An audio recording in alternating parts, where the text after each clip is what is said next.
Bienvenidos a Sanando. El día de hoy vamos a platicar sobre un tema del que cada vez se habla más y más. La verdad es que ya hay muchos expertos en el tema, víctimas, personas interesadas en hablar sobre este trastorno que es la psicopatía. Es un trastorno tan importante que voy a citar al doctor Iñaki Piñuel, en lo que él nos dice que este trastorno ya es como una pandemia invisible y que diario deja muchas y miles de víctimas que están sufriendo en manos de un psicópata, y lo peor de todo es que por falta de información, pues la verdad es que no saben ni cómo salir de ese círculo, de ese ciclo psicopático, y que hasta que ya tienen acceso a cierta información es como pueden ir saliendo. El día de hoy vamos a tener a una invitada brutal porque ella es experta en este tema de la psicopatía. Es Priscila Navarrete. Les voy a leer un poquito de su currículum para que vean. Es arquitecta titulada por la Universidad Autónoma de Nuevo León. Es empresaria en el ramo de vestidos de noche, conferencista. Tiene el galardón Forjadores de México 2020 por la trayectoria social en pro de la mujer. Es experta universitaria en psicopatía, avalada por la Universidad Harman, reconstrucción, especializada en Argentina, diplomado en tratamiento de personas afectadas por el abuso psicopático, impartidos por el psiquiatra Hugo Marietán. Tiene la certificación del programa de formación para PCLR, que es un test de verificación para psicópatas, por el Instituto Hare en Canadá, certificado por el grupo de investigación Darkstone, impartido por el doctor Robert Hare y el doctor Ray Meloy, lo cual la verdad es que nos dice de la gran preparación que tiene y la expertise sobre la psicopatía. Priscila, muchísimas gracias por acompañarnos. Ella está en Monterrey, estamos haciendo enlace con ella. Muchas gracias por este espacio para hablar sobre este tema tan importante que es necesario visibilizar. Muchas gracias por la invitación, Clau. Encantada de hablar de este tema. La verdad es que nos hemos encontrado ya en varios foros, en varias entrevistas, ya en otros podcasts. O sea, al menos yo creo que ya poco a poco se ha venido visibilizando este tema, que en lo personal me parece muy importante porque es invisible. O sea, además de que no había mucha información en las décadas anteriores, además es algo que se convierte en una violencia tan invisible que a la víctima le cuesta muchísimo salir de ahí. Cuéntanos, como para empezar, ¿qué es la psicopatía, Priscila? Bueno, sin temor a ofenderte un poco, Clau, vamos a hablar de la psicopatía como una personalidad. Okay. Los grandes expertos lo reconocen, no es un trastorno, no es una enfermedad mental, es una personalidad, una manera de ser en el mundo, en la cual la persona que es, se puede decir que el psicópata o la psicópata, porque esto no es cuestión de género, el abuso no tiene género, la violencia no tiene género. Entonces puede ser hombre, puede ser mujer, y estas personas se vinculan en nuestra área social, el cual puede ser tu mamá, tu papá, tus hermanos, tu maestro, tu maestra, tu jefe, tu empleado, o en casos muy tristes y que es lo que más se da hoy en día, en el caso sentimental, que puede ser tu pareja.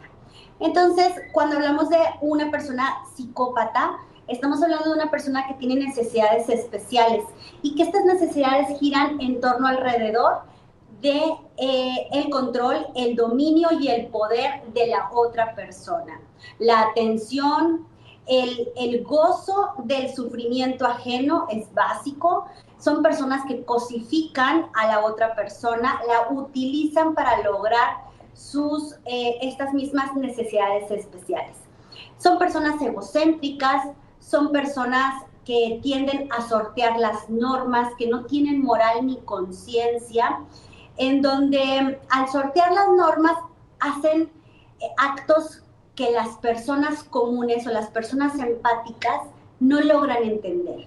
Por ejemplo, un asesino en serie, por ejemplo, un político que tiene aislado a su población en determinada parte del mundo, por ejemplo, los feminicidas en pareja, por ejemplo, en la cuestión laboral, aquellos que hacen grandes fraudes a nivel global, grandes empresarios en altas esferas económicas, la cuestión del dinero, la cuestión del parasitismo y todo lo que tenga que ver con cuestiones económicas, aquí es básico porque son artefactos y herramientas que ellos utilizan para lograr el poder de la otra persona.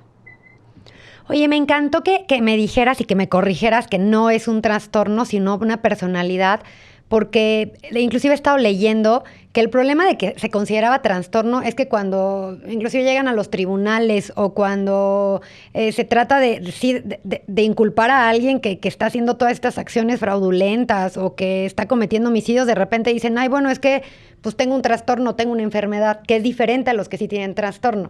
O sea, esta no es una enfermedad, esta es una condición humana. Entonces no es justificable para nada. Son seres intraespecies.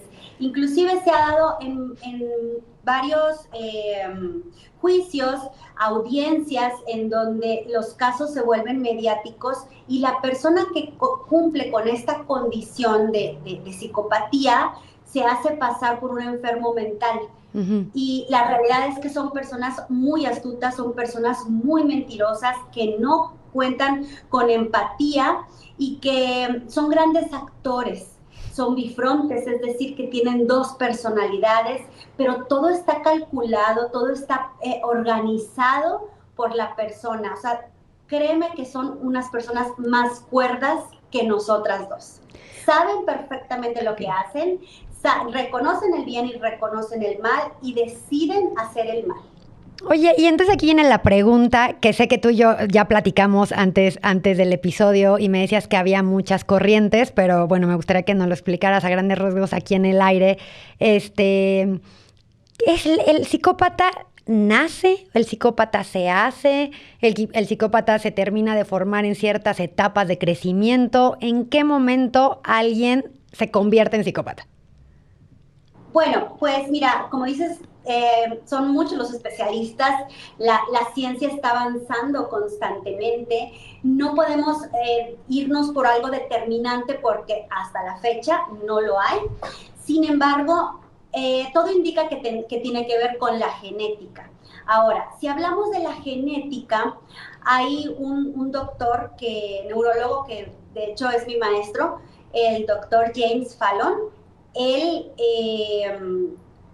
en una resonancia magnética del cerebro, descubrió que él posee un cerebro psicopático. Sin embargo, es decir, que trae el gen y que viene de familiares que inclusive asesinos seriales y que venían con estas mismas características en su cerebro. Sin embargo, él aún teniendo esta condición en su cerebro, la cuestión de la amígdala, la materia gris y toda esta cuestión que está en estudios actualmente, él le atribuye a que tuvo una infancia agradable, que tuvo una infancia armónica, en donde se le pusieron límites, en donde le enseñaron a tener tolerancia a las frustraciones, y esto ayudó a que él no desarrollara esta personalidad. Él así lo dice. Ahora, hay otros casos en donde se le atribuye mucho a que el entorno familiar favoreció a que estas personas cumplieran con las características de la personalidad psicopática, en donde vivieron abusos sexuales, abusos de niños, vejaciones, y donde vivieron en una pobreza tan extrema emocional que desarrollaron esta personalidad. Sin embargo, hay personas que han sido abusadas sexualmente y físicamente, de todo, desde niños, y no tienen esta personalidad. Entonces, no hay un determinismo. No podemos decir que nace o se hace. Lo que los grandes expertos dicen a la fecha es que esto es biopsicosocial. Quiere decir que viene de la biología, desde la psicología o desde el entorno social.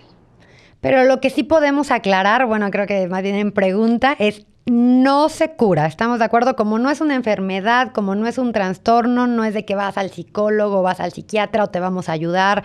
O sea, esto es muy importante porque las víctimas que he conocido, que me ha tocado conocer, al principio, cuando se empiezan a dar cuenta, siempre tienen la esperanza.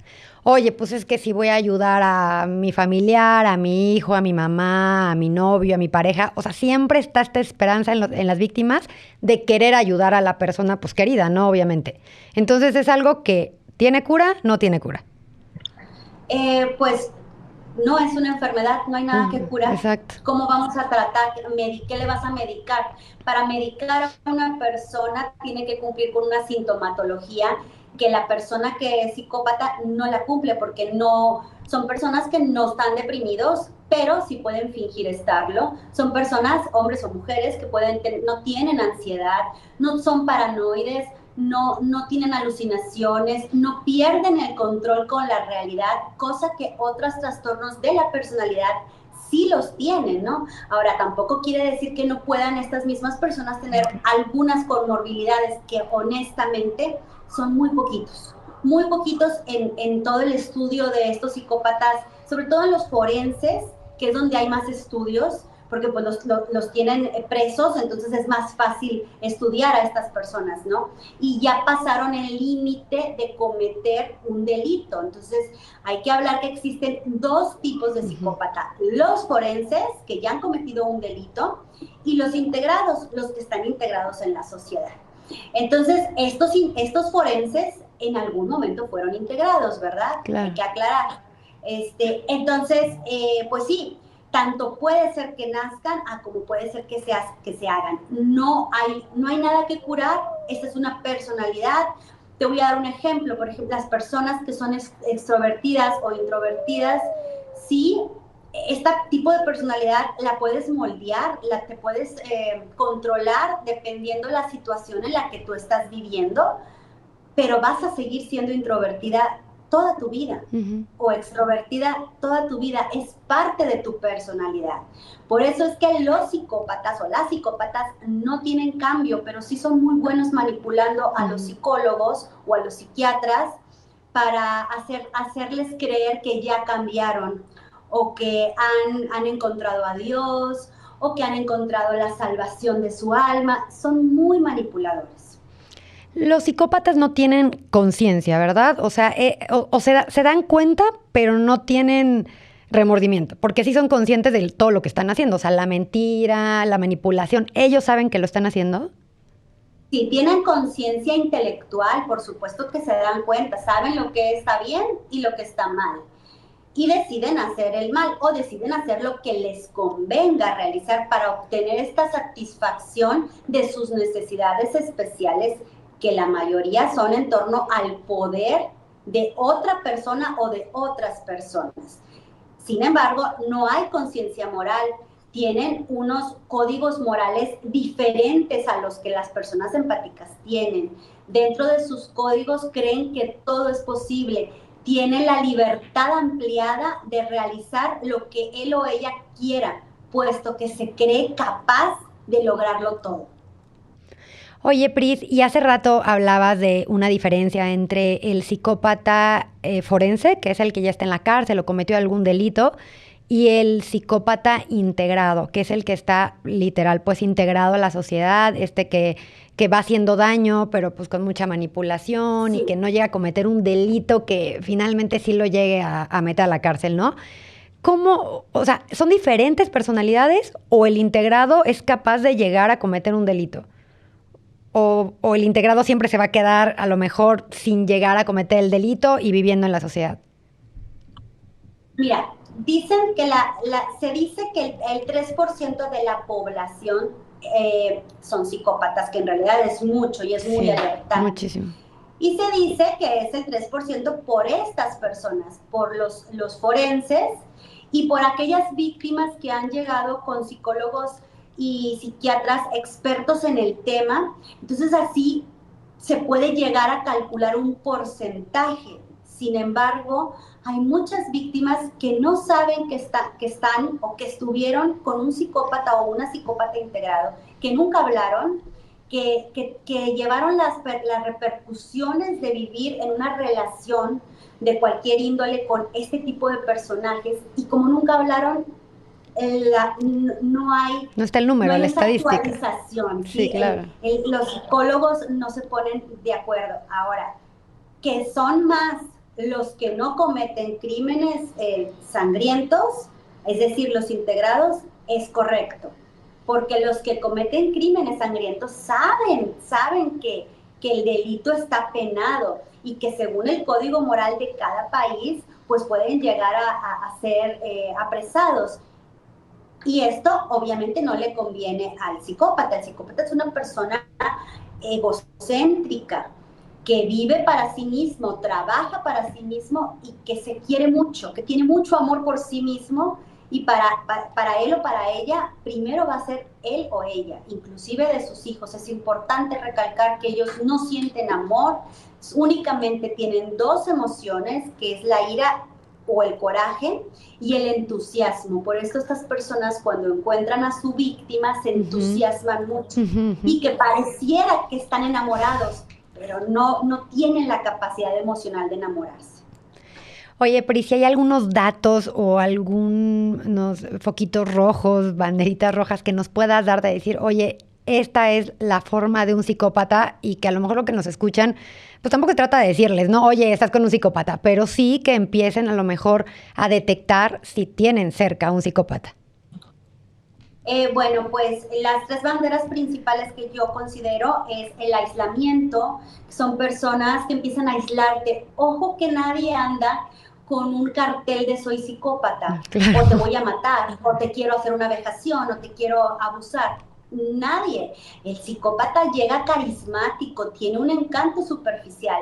En la escala de PCLR del psicólogo y neurólogo Robert Hare, el primer punto en su escala para diagnosticar, porque él sí diagnostica a los forenses, él dice, son encantadores superficiales, son carismáticos, envuelven con la labia, son encantadores de serpientes. Por eso es que cualquiera puede ser víctima. Entonces, el aislamiento se va dando poco a poco. De pronto, esta amistad no me gusta, esta amistad está hablando mal de ti, necesito más tiempo a tu lado. El bombardeo de amor es muy intenso. Llega un momento en donde tu vida social gira en torno a esta persona porque te roba tu energía, te roba tu tiempo de calidad por ejemplo, tus familiares, tus amistades, tu trabajo, tus hijos, y poco a poco empieza el aislamiento. Después el aislamiento cada vez es mayor porque aquí ya metemos lo que son las redes sociales, en donde te excluyen totalmente del resto de las personas que, pues, que antes visitabas o veías constantemente. Llega un momento en donde se hace la coerción, el control coercitivo, es decir, que empieza a controlar la manera en que te vistes, la manera en que piensas. Llega un momento en donde la víctima empieza a perder identidad. Otra bandera importante es la tensión y el miedo que le tiene la víctima a esta persona. Pero es algo muy importante porque el psicópata se vale de intimidaciones y de amenazas que las víctimas que están a su alrededor saben que es capaz de hacerlo, porque estas personas, repito, tienen la libertad ampliada y son capaces de hacer cosas que las demás personas no entienden.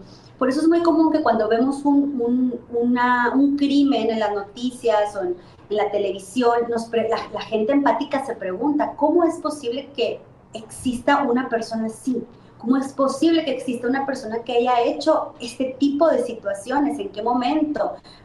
Si puedo dar un ejemplo, el caso de Johnny Depp con Amber Heard, en donde nadie podíamos explicarnos por qué había defecado en su cama. Nadie sabía. Y aquí es donde entra otra característica del psicópata, que es la desmesura. O sea, no están locos. Hacen actos desmesurados que las demás personas no podemos comprender. Entonces, como sabes que estas personas son capaces de hacer cualquier cosa, puedes creer que las amenazas que te dan, las intimidaciones, pudieran llegar a ser verdad, como por ejemplo los feminicidios en pareja, por ejemplo los abusos sexuales. Yo he tratado víctimas que me dicen que tienen que entregarles a sus hijas adolescentes porque de lo contrario la mata. O, por ejemplo, casos en donde la esposa es cómplice de un psicópata al secuestrar a una niña menor de edad, porque de lo contrario esta persona va a abusar sexualmente de sus hijos. O sea, son casos muy lamentables. Aquí estoy hablando de casos forenses, pero cuando son integrados, también hacen firmar papelerías importantes, pérdidas patrimoniales, pérdidas económicas. El psicópata es parasitario, se aprovecha de los recursos ajenos y se los apropia, utiliza y cosifica a las demás personas para lograr un beneficio de cualquier índole. Y bueno, otra bandera importante a recalcar es que cuando los o las conoces, piensas que te sacaste la lotería, porque es muy rápido. Ellos o ellas actúan muy rápido en cuestión de la conquista, sobre todo el integrado. Y uno piensa que encontró lo mejor del mundo porque se hacen pasar por tu alma gemela. Tu alma gemela. Porque te hacen sentir especial. ¿Y cómo no te vas a sentir especial si están encima el bombardeo de ti todo el tiempo? Esto no es normal, esto es importante aclarar que esto es acoso. Cada quien tenemos nuestro espacio, somos personas individuales. Aquí es donde se logra una codependencia de la víctima para con el psicópata, y que cuando esta víctima va al psicólogo, los psicólogos no conocen esta condición o este tipo de personalidad y te acusan de ser dependiente, cuando la realidad es que traemos un vínculo traumático que liberar. ¿Y cómo es la manera de liberar esta vinculación? Con contacto cero, es decir, alejarse totalmente del psicópata o la psicópata. O sea, es la solución para las víctimas. O sea, esto es muy importante porque uno, retomando lo que dijiste hace un rato, no hay cura, no es una enfermedad, y entonces víctimas no hay de otra más que contacto cero, y contacto cero significa sal corriendo de donde estás, al lado de esta persona, este psicópata, y aléjate de esta persona y, o sea, corta todas las redes sociales. O sea, redes sociales, teléfono, comunicación, y pues siempre buscar ayuda, ¿no? Oye, Prisi, ya hablando del tema de la víctima, ¿no? Ya del otro lado. ¿Qué ocurre con la víctima cuando se empieza a dar cuenta o cuando logra poner contacto cero? ¿Qué ocurre físicamente en el cerebro de la víctima y por qué proceso pasa? Porque muchísimas veces la gente no entiende, la sociedad es poco empática con la víctima, porque aparte, como fueron abusos muy invisibles, no se dan cuenta de la gravedad por la que está pasando la víctima, y muchas veces entramos en esto que conocemos como revictimización. Así es. Bueno, cabe recalcar que antes de empezar el cómo es el proceso, hay que recalcar que cuando una persona, independientemente sea víctima o no, cuando una persona tiene miedo, el miedo paraliza a la otra persona. Unas en mayores proporciones, otras en menores proporciones, pero el miedo siempre va a paralizar. Entonces, cuando la víctima está tan manipulada, tan asustada, se hace un cambio neurológicamente en la víctima, que esto es, por ejemplo, la amígdala, que es el núcleo del cerebro. Por ejemplo, la película esta de Intensamente, ¿la llegaste a ver? Sí, claro, padrísima. Ajá, sí. Hay un núcleo en donde está la alegría, la tristeza, el desagrado, etcétera, etcétera. Cuando esto pasa en la víctima, cuando tiene un abuso psicopático, la amígdala empieza a inflamarse y las emociones dejan de sentirse. Estuvimos un ratito afuera, se nos cortó la llamada, pero otra vez estamos aquí con Priscila. Priscila, nos estabas comentando que cuando la víctima pasa por un abuso psicopático, se inflama la amígdala, que es el centro donde están todas las emociones. Así es, entonces la amígdala deja de funcionar y se inflama y la víctima no puede responder, no puede reaccionar porque estas mismas emociones no son capaces de gestionar, no son gestionadas y no son capaces de procesar que estás viviendo en un abuso. A esto, cuando la amígdala se inflama, ocurre lo contrario con el hipocampo, que el hipocampo es donde están los recuerdos a corto y largo plazo, a corto plazo. Entonces, aquí se desarrolla un mecanismo que Iñaki Piñuel le llama amnesia perversa, que es cuando la víctima empieza a olvidar las situaciones de abuso recientes que ha vivido. Entonces, no logra detectar que está pasando por un abuso. A esto también los lóbulos frontales, que son los que te hacen reaccionar, también se inhiben por el mismo miedo y la víctima no puede reaccionar. Entonces, esto genera que la víctima en promedio y según los especialistas regresa con el psicópata 7 veces en promedio. Por eso muchas veces la víctima deja al psicópata o a la psicópata y regresa. Obviamente estas personas son muy manipuladoras y en el proceso del hoovering, que es cuando hay una separación de cuerpos o separación de la misma relación, el psicópata regresa buscando a la víctima, se llama hoovering, de la palabra hoover, aspiradora, es decir, vuelve a aspirar a estas emociones de la víctima. Y para las personas empáticas es muy, muy difícil darnos cuenta o creer que existe la maldad. Pensamos que está realmente arrepentido, pensamos que va a cambiar y por eso regresamos. Además, el hipocampo no se acuerda de lo que le conviene acordarse, porque estos son mecanismos de defensa que neurológicamente tenemos todos los seres humanos. ¿Qué pasa? Que con el contacto cero se libera la serotonina, que la serotonina ayuda a que los niveles estructurales y del cerebro vuelvan a su normalidad gracias a la neuroplasticidad. Pero la víctima tiene que tener estricto contacto cero para que esto ocurra. El doctor Iñaki Piñuel nos habla de aproximadamente 2 años, un tiempo estándar. Sí, sí, sí, para que la víctima se recupere, o sea, después del contacto cero. Así es.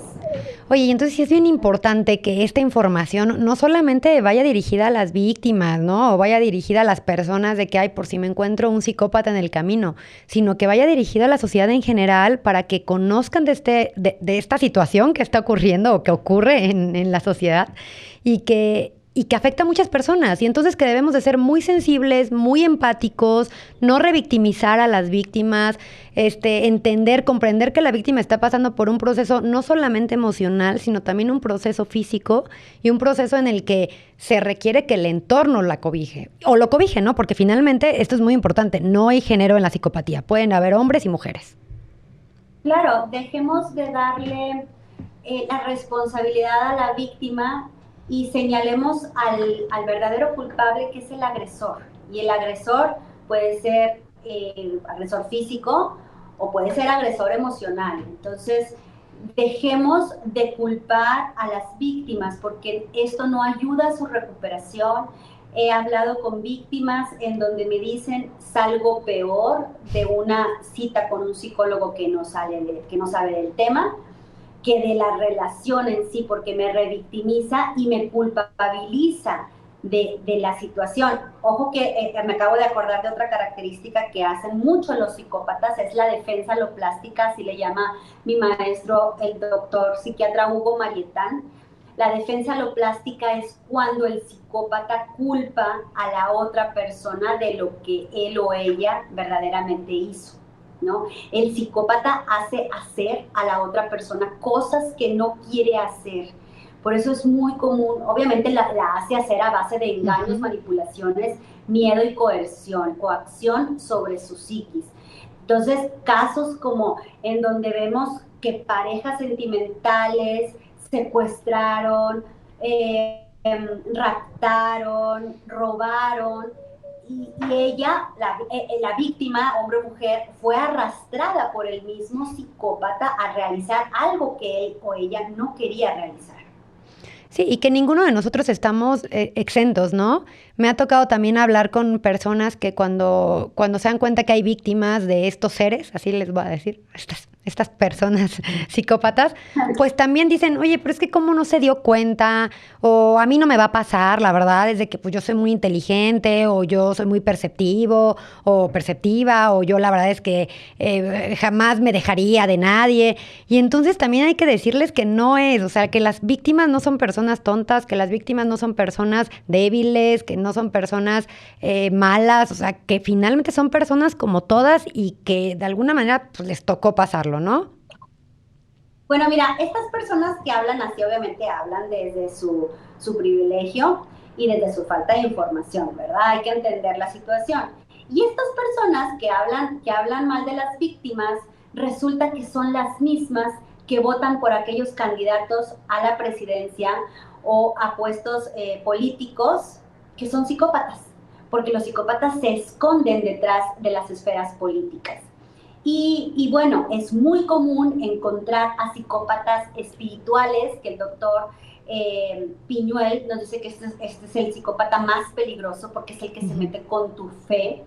Hemos visto casos como el caso de Ricardo Ponce aquí en México, en donde era una secta, en donde este personaje juntaba a varias mujeres con el objetivo de realizarles actos sexuales, las envolvía de tal manera que les decía que si ellas no se entregaban a él, no estaban creyendo en el amor, que para ser iluminadas, para ser tocadas por este universo, para que te vaya mejor, tenías que entregar tu amor a Ricardo Ponce.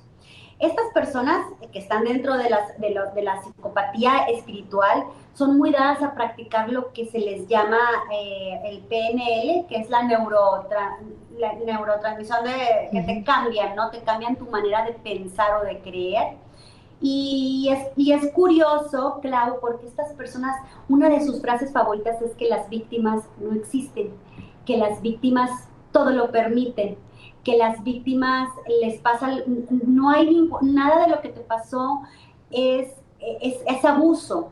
El abuso no existe, porque dentro de ti buscabas esta relación sexual. Tú te lo buscas. Entonces, exacto. Entonces, si nos ponemos a pensar, ¿por qué no pensamos que esta frase de tú te lo buscaste o a ti te gustó viene de una teoría psicopática implementada por algún psicópata espiritual y que les conviene a los demás creer que las víctimas no existen?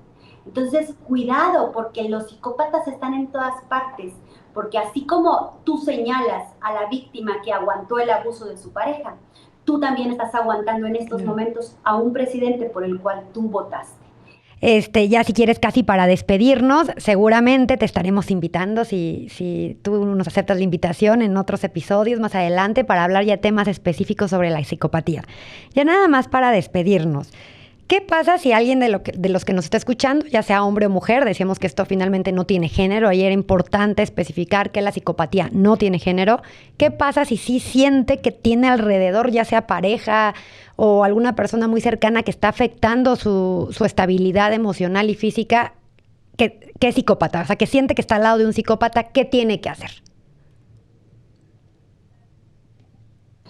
El contacto cero es imprescindible, no hay otro tratamiento para las víctimas sí tienen tratamiento, que el tratamiento es el contacto cero.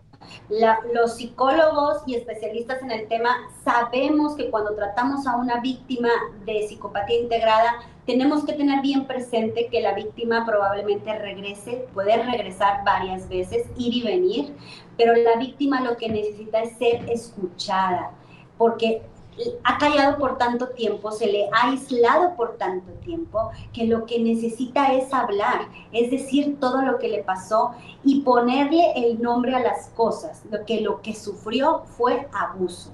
He platicado con víctimas en donde no tienen idea de que que existe la violencia digital, que estas personas te manipulan y te controlan en base a fotografías que tú no querías tomarte, pero que lo hiciste por darle gusto, porque si no te dejaba, porque si no venían las consecuencias de cualquier tipo.